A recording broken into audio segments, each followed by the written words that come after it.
Hello students, আমি এখন আছি পাইথন সিরিজের 7 নম্বর লেকচারে, যেখানে আমি পাইথন ইনপুট আউটপুট ফাংশন নিয়ে ডিসকাস করব। আমি অ্যারাউন্ড 10খানা এক্সাম্পল দিয়েছি, এগুলোকে বোঝার চেষ্টা করব। তো পাইথন ইনপুটে কি আছে? পাইথন ইনপুট হচ্ছে একটা ফাংশন। ফাংশন কি করে? ফাংশন অ্যাকসেপ্ট সামথিং, মানে ইউজারের কাছ থেকে কিছু নেয়। কি নেয়? পাইথন ইনপুট ফাংশন ইউজারের কাছ থেকে যেটাই নেয় সেটাই হচ্ছে স্ট্রিং। স্ট্রিং মানে কি? ধরো তুমি দিলে এসএস, এসএস হচ্ছে স্ট্রিং। ধরো তুমি দিলে 12 তোমার মনে হচ্ছে নাম্বার, কিন্তু Python input function accept this as string, মানে এটা কিন্তু স্ট্রিং। ধরো তুমি দিলে 13.8, তোমার দেখে মনে হচ্ছে 13.8 ইজ আ নাম্বার, এটা ফ্লোটিং নাম্বার, বাট এটা কিন্তু পাইথনের কাছে স্ট্রিং। তো whatever input you give in Python in the input function is always a string. তো এটাকে কি করতে হবে? কনভার্ট করতে হবে। কি কনভার্ট করতে হবে? আমি যদি এখানে লিখি int, তাহলে এই স্ট্রিংটা ইন্টিজারে কনভার্ট হয়ে যাবে। আমি ধরো দিলাম এখানে ফ্লোট,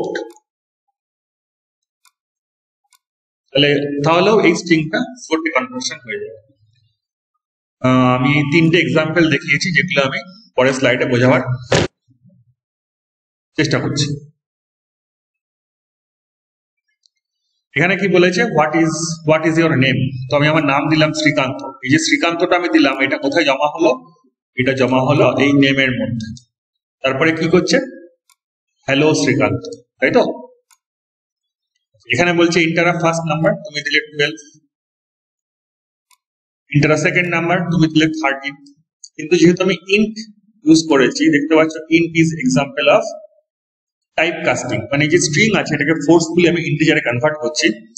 তাহলে এই 12 এবং 13 কিন্তু কনভার্ট হয়ে গেছে ইন্টিজার। যদিও এটা ছিল স্ট্রিং, কিন্তু আমি এটাকে ফোর্সফুলি কনভার্ট করে দিয়েছি ইন্টিজার। 12 প্লাস 13 যোগ করলে কত হয়? 12 প্লাস 13 যোগ করলে হচ্ছে 25। এখানে আমি কি দিয়েছি? এখানে দিয়েছি 12.2, সরি একটা আছে 13.3। তো দুটো ফ্লোটিং নাম্বার দিয়েছে, কিন্তু উইদাউট দিস ফ্লোট ফাংশন এটা কিন্তু স্ট্রিং। আমি ফ্লোট ইউজ করে কি করেছি? আমি ফ্লোট ইউজ করে এটা কনভার্ট করে দিয়েছি ফ্লোটিং ভ্যালুতে। তারপর দেখো অ্যাডিশন পসিবল আছে। তাহলে আমরা কি শিখলাম? আমরা শিখলাম পাইথনে তুমি যাই ইনপুট দাও না কেন সবই হচ্ছে স্ট্রিং। এটাকে টাইপ কাস্ট করতে হবে। ইন্টিজার ইউজ করে বা ফ্লোট ইউজ করে আমি নাম্বারগুলোকে কাজ করতে পারি। ইনপুট এখানে যদি লিস্ট দিই ভালো হবে, সেগুলো আমি পরে দেখাবো। আচ্ছা, এবার আসছি Python output function using print. এখানে কি আছে?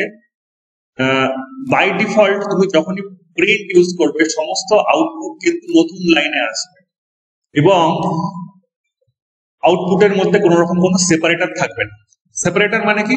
ধরো এই যে আফটার এ পাইথন প্রোগ্রাম, এখানে কি আছে? এখানে সেপারেটর হিসেবে স্পেস আছে। তো আমি যদি চাই ডট আসবে প্রত্যেকটা লেখার পরে, after a Python dot program accepts, তো এখানে সেপারেটর হচ্ছে গিয়ে ডট, কারেক্ট? তো সেরকম ভাবে সেপারেটরও কিন্তু পুট করা যায়। সিনট্যাক্স কি? পাইথন ভ্যালুজ একটা সেপারেটর আছে, এন্ড আছে, file system dot STD out. STD out মানে standard output device, and flush is false. চালিয়ে দেখাচ্ছি, তোমরা স্ক্রিনটাকে পজ করে পড়তে পারো। চালিয়ে দেখাচ্ছি।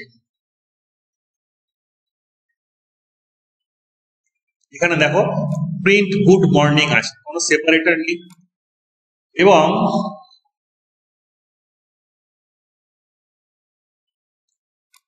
আই প্রিন্ট হয়েছে প্রিন্ট গুড 6 মর্নিং।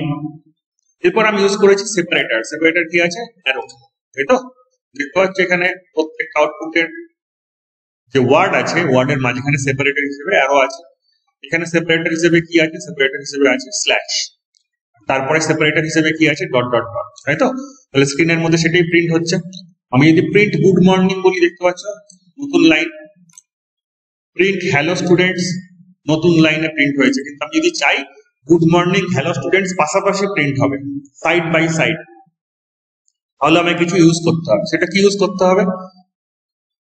সেটা হচ্ছে এই কনসেপ্টটা হচ্ছে কি এন্ড। এরকম ফরম্যাটিং কখন লাগে? যখন তুমি নেস্টেড গ্রুপ ইউজ করো অথবা কোনো রকম ফরম্যাটেড আউটপুট চাও স্ক্রিনে আসবে, তখন তোমাকে এরকম সেপারেটর, এন্ড এই টার্মগুলোকে ইউজ করতে হবে। দেখো আগেরটায় কি ছিল? গুড মর্নিং হ্যালো স্টুডেন্টস, তো সেপারেট লাইনে এসেছিল। এখানে কি দেখো, সরি, এখানে কিন্তু দুটো ডিফারেন্ট লাইনই আছে, কিন্তু আমি একটা এন্ড ফিজিক্যাল টু বলে সিঙ্গেল কোড দিয়েছি। এটা দেওয়ার জন্য আউটপুটটা পাশাপাশি চলে এসেছে, কারেক্ট? তো এটা একটা অপশন, তুমি ইউজ করে আউটপুটটাকে ফরম্যাটিং করতে পারো। দেখো পাইথন ইজ ইন্টেলিজেন্ট, বুঝে যায় যে কিভাবে আমাকে প্রিন্ট করতে হবে, কোন ভ্যালুটাকে কি নিতে হবে। এখানে একটা মজার এক্সাম্পল হয়েছে, দেখো অল স্ট্রিং, তাই তো? তো হাই হ্যালো পাইথন প্রিন্ট হয়েছে। এখানে কি আছে তোমার কাছে কি মনে হচ্ছে? এ এবং 5, এ এবং বি, এর মধ্যে ভ্যালু আছে 5 এবং 6, এগুলো তো ইন্টিজার। তো ইন্টিজার প্রিন্ট করছি যখন, তখন দেখো ডবল কোর্সের সঙ্গে এ প্রিন্ট হয়েছে, আবার ডবল কোর্সের সঙ্গে বি প্রিন্ট হয়েছে। ইন জেনারেল কিন্তু এরকম প্রিন্ট হওয়ার কথা নয়, কিন্তু পাইথন এতটা ইন্টেলিজেন্ট, কনভার্ট করে নিয়েছে অটোমেটিক্যালি এটাকে স্ট্রিং এ, সেই জন্য কিন্তু এখানে ভ্যালুটা এসে গেছে। তো আমরা অনেকগুলো এক্সাম্পল শিখলাম, এখানে 1, 2, 3 তিনটে এক্সাম্পল দেখলাম। এখানে আছে 4, 5, 6, 7 সাতটা এক্সাম্পল, 8টা